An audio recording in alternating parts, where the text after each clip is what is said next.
The most visible medical instrument of all is the stethoscope. Draped artfully across the neck, it announces that the person wearing it possesses special powers. As a rule, the wearer is the one most likely to believe in the near-divine significance of this badge of office. In many ways, the stethoscope also ranks as the most important medical instrument.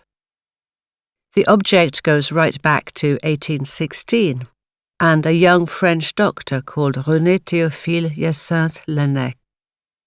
His surname comes from the Breton word Laennec, which means scientist or expert, but is roughly pronounced Laennec, which hints at where the device is most often kept. Laennec was born in Quimper, Brittany. His father was a lawyer who was, unusually for the time, a vocal opponent of slavery. René's mother came from an aristocratic and highly musical family that included pianists and poets. Unfortunately, when René was just 6 years old, his mother died soon after giving birth to her fourth child, probably of tuberculosis. The baby died shortly after. The widower did not feel up to looking after his 3 surviving children, 2 boys and a girl. René was initially dispatched to live with Uncle Michel Jean, who was a priest near Quimper. But when the uncle was called further away to a post in Tréguier, northern Brittany, René was parcelled off with his brother to another uncle in Nantes.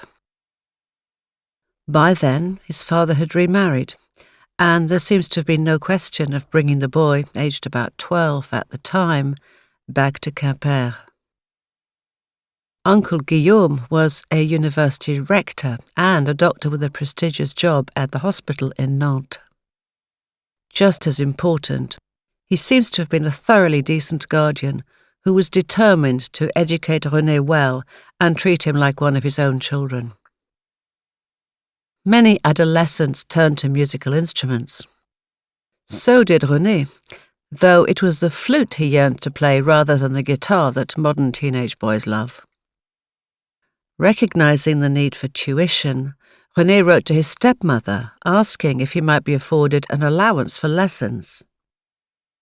Thus far, financial help to the uncle had been on the erratic side, but after some back and forth, his father substantially increased his contribution to his son's maintenance. René Laennec flourished. In addition to playing the flute, he threw himself into dance, art, poetry, choral music, and sport, including hunting. He was also an enthusiastic student of English, German, Latin, and Greek. Although he might have seemed destined for a career in the arts, his uncle's influence won out. The boy chose medicine. Health was one stumbling block.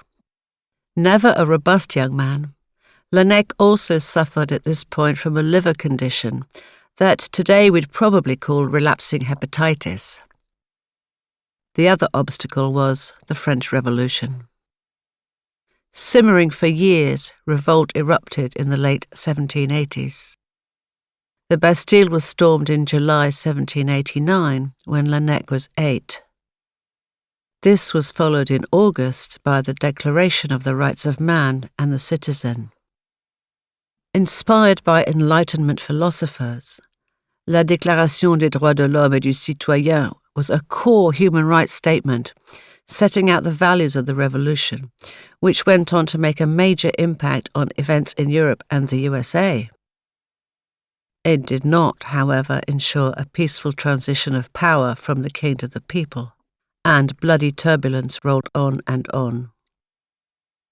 In October 1789, a doctor called Joseph Ignace Guillotin proposed a new tool for public beheading, making for a swifter and more humane execution than hanging, drawing, and quartering. History tells us that the invention quickly made its mark.